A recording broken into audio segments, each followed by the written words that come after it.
আসামির নির্দেশের প্রেক্ষিতে ঢাকা মেট্রোপলিটন পুলিশ কমিশনারের মাধ্যমে এবং তার অন্যান্য যে সমস্ত পুলিশ অফিসার ছিলেন তাদের মাধ্যমে চাঁদখানপুর এলাকায় বেলা 10টা থেকে 2:30টার মধ্যে 6 জনকে গুলি করে হত্যা করা হয়। তার মধ্যে শহীদ শাহরিয়ার খান আনাস, জুনায়েদ সহ আরও 4 জন, মোট 6 জনকে এখানে গুলি করে হত্যা করা হয়।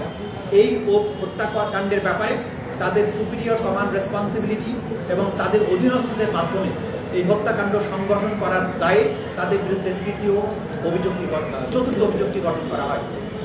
পঞ্চম অভিযোগটি ছিল তাদের পূর্বের যে নির্দেশ লিথালৌপন ব্যবহার করা এবং আন্দোলনকারীদের নির্মূল করা, তার অংশ হিসেবে তাদের অধীনস্থ পুলিশ এবং তাদের অধীনস্থ যে লোকাল এমপি ছিল সাভারের, তাদের নেতৃত্বে তাদের মাধ্যমে সাভারের আশুলিয়া থানার সামনে 5ই আগস্ট বিকেলবেলা মোট 6 জনকে, সেখানে আরও অনেককে হত্যা করা হয়। আমরা এই চার্জটা এনেছি 6 জনের হত্যাকাণ্ডের ব্যাপারে।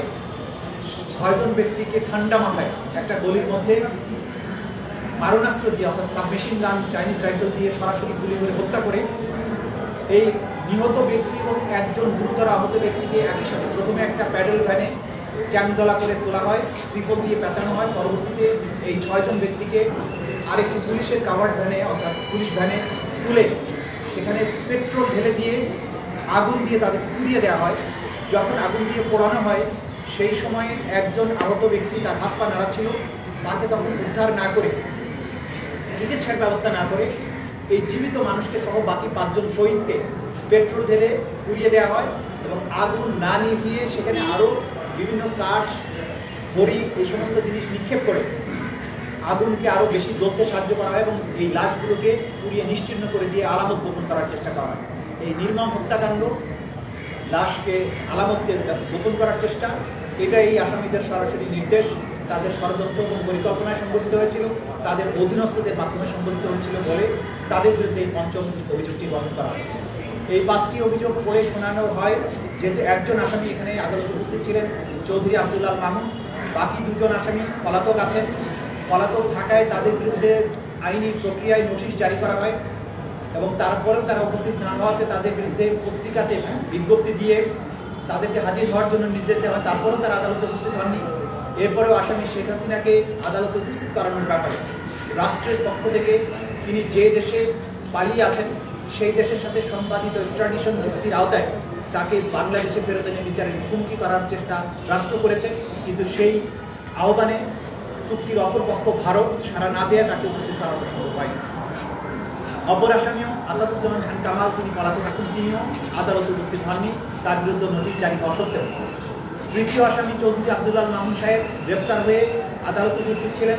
তাকে যখন অভিযোগ করে শোনানো হয় এবং আদালত তাকে জিজ্ঞাসা করেন যে তিনি তাকে যে অভিযুক্ত করাচ্ছে সেই ব্যাপারে তার বক্তব্য কি, তিনি তার দোষ স্বীকার করেছেন এবং তিনি বলেছেন তিনি একজন সাক্ষী হিসাবে এই যে ঘটনাটি মানবতা বিরোধী অপরাধ 2024-এর জুলাই আগস্টে হয়েছিল, সেই অপরাধের সমস্ত কিছু যেহেতু তার জানবার কথা, তিনি সমস্ত তথ্য আদালতকে উদ্ঘাটনের ব্যাপারে সহায়তার মাধ্যমে তিনি অ্যাপ্রুভার হতে চেয়েছেন এবং সেই প্রার্থনা আদালত মঞ্জুর করেছেন। সুতরাং তিনি পরবর্তীতে এই আদালতের সুবিধাজনক সময়ে তার বক্তব্য উপস্থাপনের মাধ্যমে আদালতে প্রকৃত ঘটনা এবং অপরাধ কারা, তাদের মাধ্যমে কীভাবে সংঘটিত হয়েছিল সেই তথ্য উদ্ঘাটনে সাহায্য করবে। এই ছিল আজকের দিনের স্বাভাবিক। আজকে থেকে আব্দুল্লাহ মামুন সাক্ষী হয়ে গেল, সাক্ষী হিসাবে গণ্য হবেন, এটাই আদালত বলেছেন।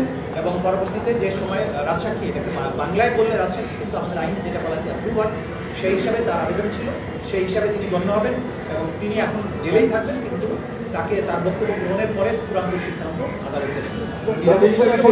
হ্যাঁ, নিরাপত্তা, যেহেতু তিনি অ্যাপ্রুভার হতে চেয়েছেন সে কারণে তার নিরাপত্তার সংকট হতে পারে, এই আশঙ্কায় তার পক্ষ থেকে তার আইনজীবী আবেদন জানিয়েছেন তাকে যাতে যথাযথ নিরাপত্তা দেওয়া হয়, সেই নিরাপত্তার ব্যাপারে আদালত যথাযথ আদেশ দেবেন বলে জানিয়েছেন। পুলিশের রাজসাক্ষী হলেন, তিনি কি এখন অব্যাহতির ব্যাপারে কোনো সুবিধা পাবেন এই মামলা থেকে? এটা আদালত নির্ধারণ করবেন। তিনি, আমাদের আইনে বলা হয়েছে যে তিনি যখন তার সাক্ষ্যের মাধ্যমে ট্রু এবং ফুল ডিসক্লোজার, তার বক্তব্যের মাধ্যমে যদি ট্রু এবং ফুল ডিসক্লোজার হয়, তখন এটা আদালতের ডিসক্রিপশন অনুযায়ী আদালত তাকে ক্ষমা করতে পারেন বা অন্য কোনো আদেশ দিতে পারেন। এটা কমপ্লিটলি আদালতের